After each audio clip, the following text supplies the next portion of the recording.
સુરત સહિત દેશ અને વિદેશમાં આજે વિશ્વ યોગ દિવસની ઉજવણી કરાઈ હતી। ત્યારે સુરતમાં અલગ અલગ 62 જગ્યા પર યોગ દિવસ ઉજવાયો હતો। સુરત મનપા દ્વારા આયોજિત યોગ દિવસની ઉજવણીમાં કેન્દ્રીય મંત્રી અને ગુજરાત પ્રદેશ ભાજપ પ્રમુખ CR પાટીલ હાજર રહ્યા હતા। દર વર્ષે 21 જૂનના રોજ વિશ્વભરમાં વિશ્વ યોગ દિવસની ઉજવણી કરવામાં આવે છે। ત્યારે સુરતના પણ વિશ્વ યોગ દિવસની ઉજવણીને લઈ શહેરના અલગ અલગ 62 જગ્યાએ ઉજવણી કાર્યક્રમનું આયોજન કરાયું હતું।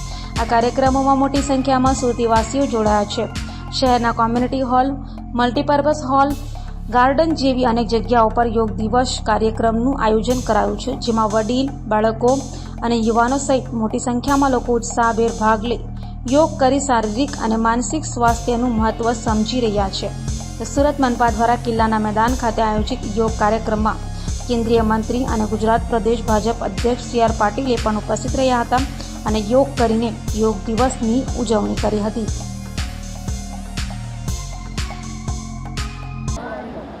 આજે યોગ દિવસના આંતરરાષ્ટ્રીય 10મા વર્ષની ઉજવણીનો કાર્યક્રમ આદરણીય પ્રધાનમંત્રી શ્રી નરેન્દ્રભાઈ મોદી સાહેબના જમ્મુ કાશ્મીરના કાર્યક્રમને જોડીને આખા દેશમાં અને વિશ્વમાં પણ અનેક દેશોમાં પ્રસારિત કરવામાં આવ્યો છે।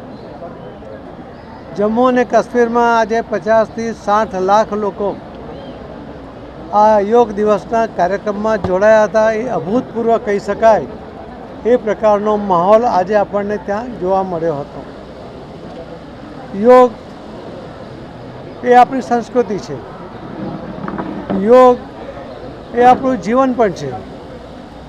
કોઈ પણ પ્રકારની દવા વગર, કોઈ પણ પ્રકારની ગોળીઓ કે સારવાર લીધા વગર યોગ દ્વારા અસાધ્ય રોગોને પણ સારા કરવાનો વિક્રમ કે વ્યવસ્થા એ આ યોગની તાકાત છે। અને એટલા જ માટે આપણી આ સંસ્કૃતિનો પ્રચાર અને પ્રસાર થાય, જે આપણા દેશમાં પણ આ સંસ્કૃતિ ભૂલાતી જતી હતી, એના ઉપરનો વિશ્વાસ ઓછો થતો હતો। આદરણીય પ્રધાનમંત્રી શ્રી નરેન્દ્રભાઈ મોદી સાહેબે 176 જેટલા દેશોને આ આંતરરાષ્ટ્રીય યોગ દિવસ નક્કી કરવામાં અને એમાં જોડાવા માટે સંમત કર્યા। એ પણ એક રેકોર્ડ છે કે જેના કારણે અનેક દેશો, 176 દેશો ને પછી પણ બીજા દેશો જોડાયા। આવા અનેક દેશોમાં યોગ દિવસને દિવસે પણ અને રોજના જીવનમાં પણ, એના અભ્યાસમાં પણ, એના રોજિંદા જીવનમાં પણ આ યોગને સમાવવામાં આવ્યો છે। અને એટલા જ માટે અનેક યોગ ગુરુઓને જે એમની લોકપ્રિયતા આપણે જોઈએ છે એ પણ આ યોગને કારણે મળતી સફળતાને કારણે જોવા મળે છે।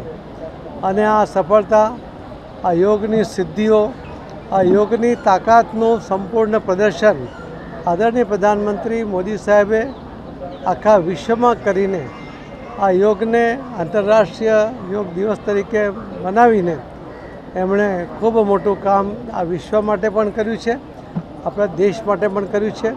આપણે એમને અભિનંદન આપીએ અને આ યોગ દિવસ નિમિત્તે, આંતરરાષ્ટ્રીય યોગ દિવસ નિમિત્તે આપ સૌના માધ્યમથી હું સર્વેને ખૂબ ખૂબ અભિનંદન પાઠવું છું।